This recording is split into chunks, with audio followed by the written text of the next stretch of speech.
Next, I'd like to welcome to the stage a gentleman that Majority Whip just referenced, Chairman Glenn GT Thompson, a lifelong resident of Centre County, Pennsylvania, and the descendant of a long line of dairy farmers. Chairman Thompson has represented Central Pennsylvania in Congress since 2008. He currently serves as chairman of the House Committee on Agriculture, where he has been an advocate for rural communities, including, some of y'all may be excited about this, his critical role in the passage of the Secure Rural Schools Reauthorization Act this past December. In the months ahead, Chairman Thompson and the House Agriculture Committee will be leading the work to craft and advance a new farm bill that can support greater opportunities for our county residents. So NACo, please join me now in welcoming Chairman GT Thompson.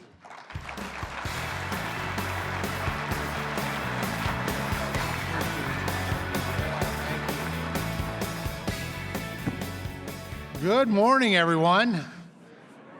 Wow, you ought to get this view from my perspective. This is great. I mean, talk about, just leadership that's in here. I'm so appreciative. I have the privilege of representing 18 counties in Pennsylvania, and my county commissioners are, they're great people. They're working hard. I'm a Pennsylvania guy, and I know we have some folks from the Commonwealth in here. Who's here from Pennsylvania? I know I got a couple of, actually from PA 15 as well. We are, that's right. Well, I wanted to address that we are thing, actually. I'm a Penn Stater, and so I love the fact that you are using that we are counties. But I want to help refine it for you. I want to bring it home, because we do that 3 times. And then the 4th time, whoever's leading it says, thank you. And everybody responds, you're welcome. So we're going to practice that, if that's all right, with We Are Counties this morning. We are. Counties. We are. Counties. We are. Counties. Thank you. You're welcome. Isn't that much better? That's just a great closing. Yeah, absolutely.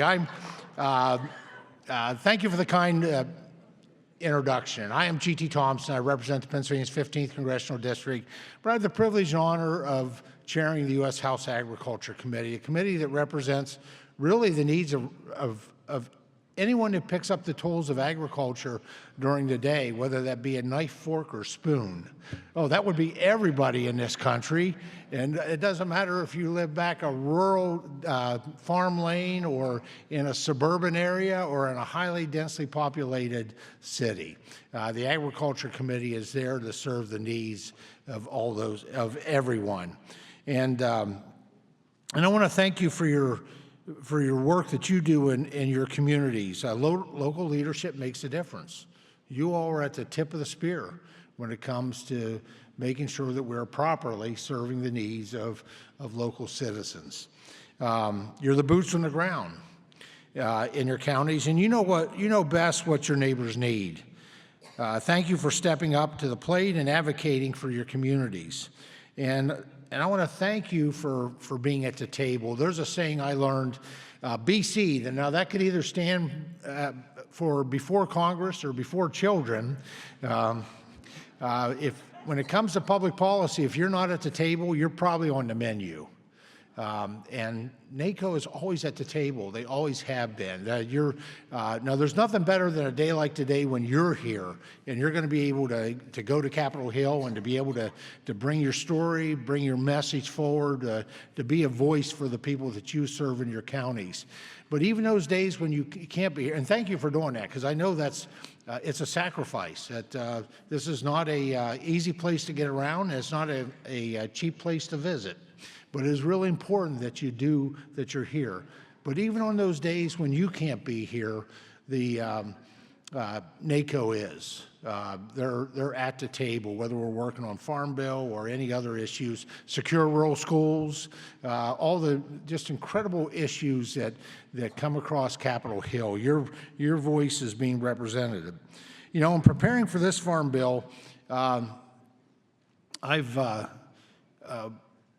I visited 43 states and 1 territory. in many of those states multiple times. I've probably interfaced with some of you, I think, probably in my travels, because county commissioners tend to show up when we're out talking about the Farm Bill. And altogether, probably over 150 different listening sessions. And I want to thank you for that. I want to thank you for coming to the table as we've prepared for this Farm Bill. You know, we have there's two principles that I've used in preparing for this legislation. One is to legislate from the outside in. Now, normally, typically, whether it's in Washington, and I know that they do this in Harrisburg, Pennsylvania. I got to guess a lot of state capitals do things from the inside out. And that is, you got an incredible task that you need to take on. You got a problem you need to solve, solutions you need to find. And what you do is you identify, 4, 5, 6 so-called experts, and everybody knows what an expert is, right? X stands for unknown quantity, and a spurt is a drip under pressure, And if we're in a real rush, we put them in a room, and we give them all the beverages they can drink. We lock the doors and give them no bathroom privileges. You'd be amazed how fast we get results. No, we don't do that part.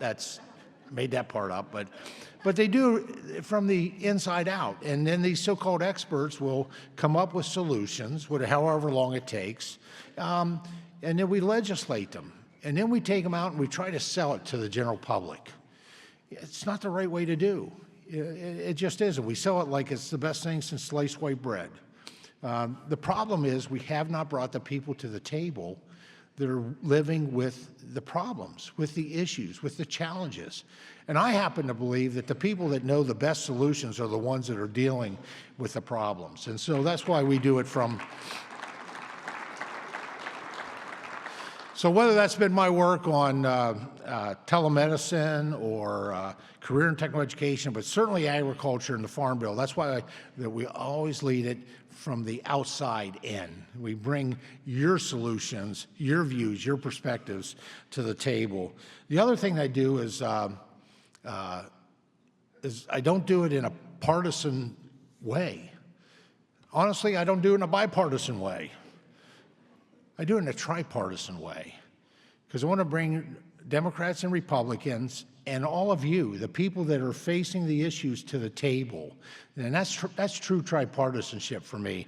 And that's what we've done with this legislation. Now, soon, originally it was going to start today, and this little thing called the weather messed up a lot of travel for members. Well, I was so looking forward.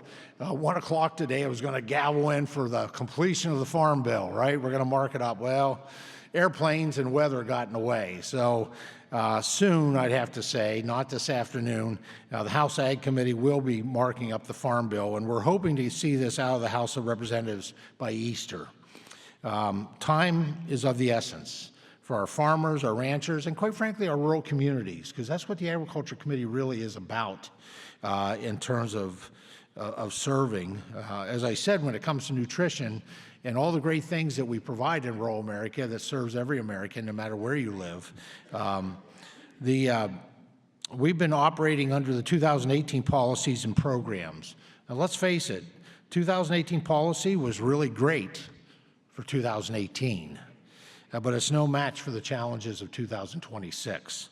And even before marking up a new Farm Bill, the Ag Committee has been working hard at fighting for policies that shape rural America for the better.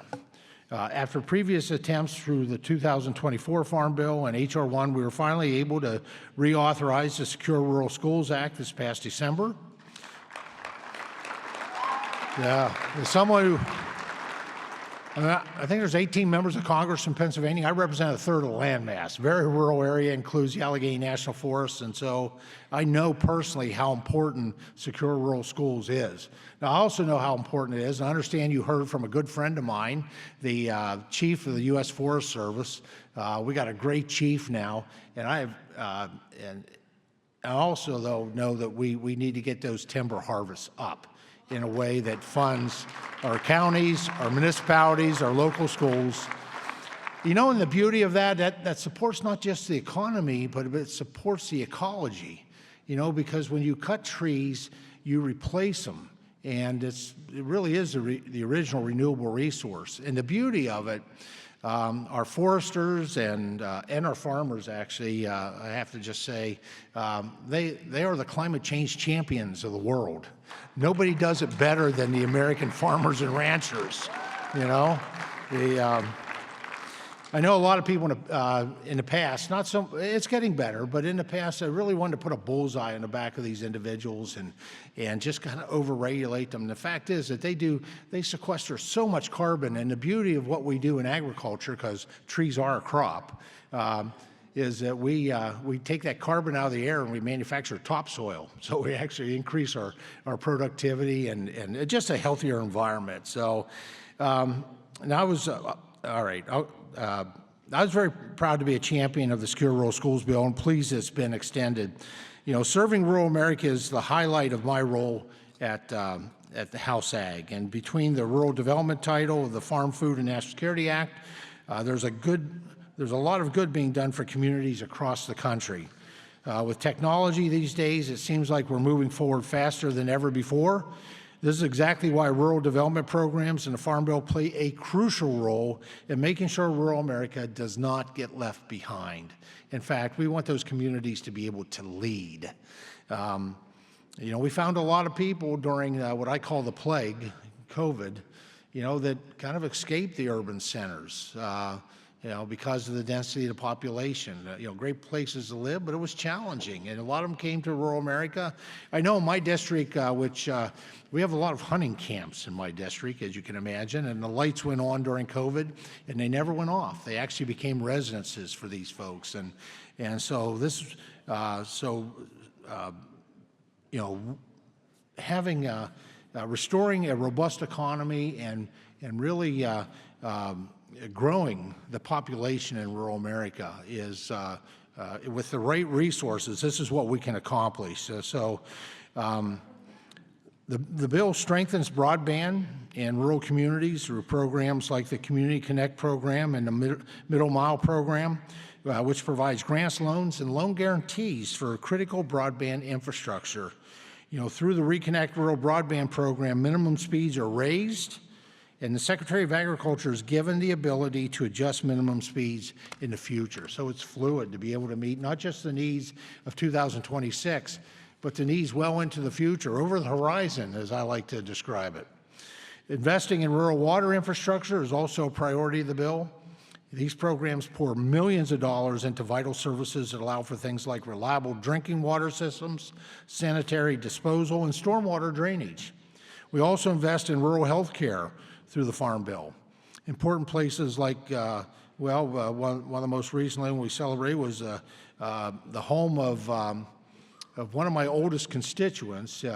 He's sort of fallen out of favor, quite frankly, this year. His name's Punxsutawney Phil. In fact, I didn't make it to Punxsutawney. I normally go to Punxsutawney for Groundhog Day, and I didn't make it this year, but somebody sent me a picture, and it showed two strappingly strong Pennsylvania State policemen with Phil standing between them in handcuffs after his prediction for 6 more weeks of winter. But I got to tell you, that rodent was right? I mean, there's no doubt about it. But investments in health care, and a great example of that was Punxsutawney Area Hospital in my district. And in counties all across the country, rural counties, you know, we invest in health care, whether it's bricks and mortar, expansions, emergency rooms, diagnostic equipment. Most people are very surprised when they find out how much the Farm Bill has for supporting access to high quality, effective, and affordable care.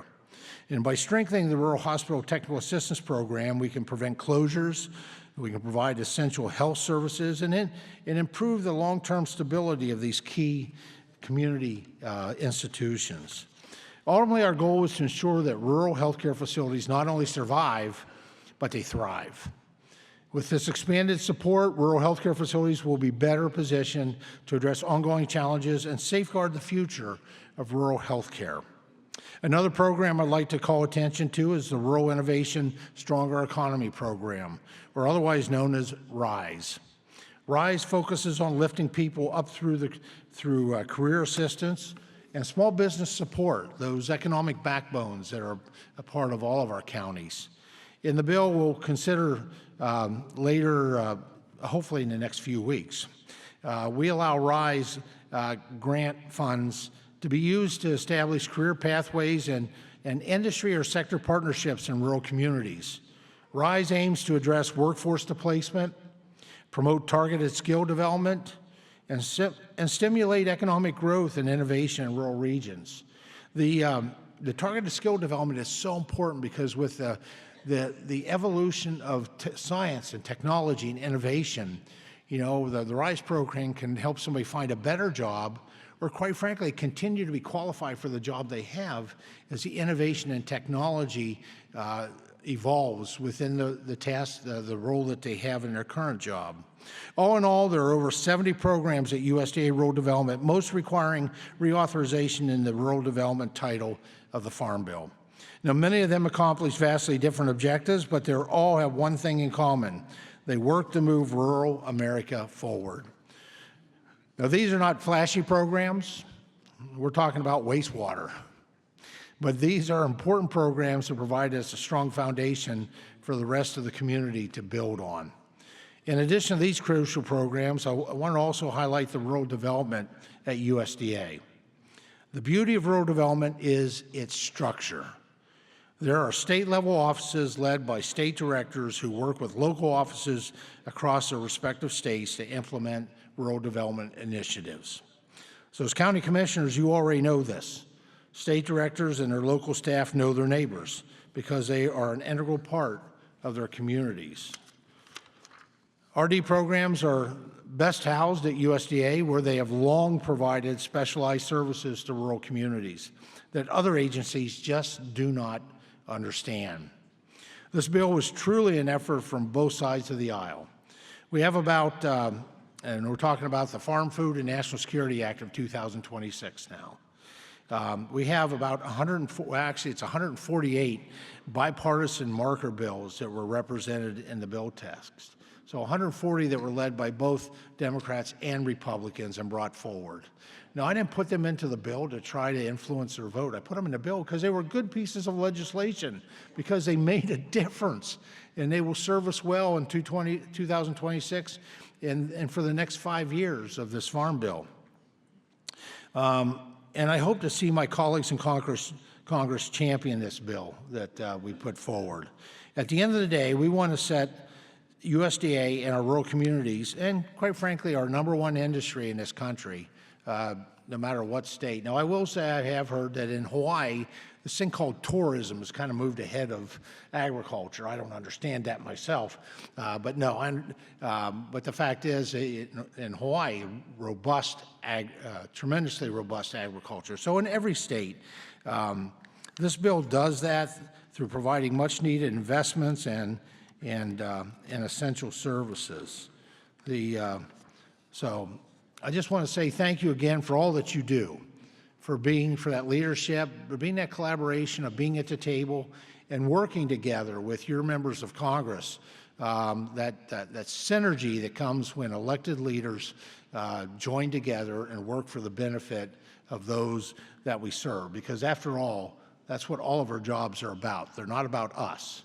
It's about the people that we make a difference in their lives. And I hope you have a productive legislative conference and safe travels back home. Thanks so much for having me here this morning.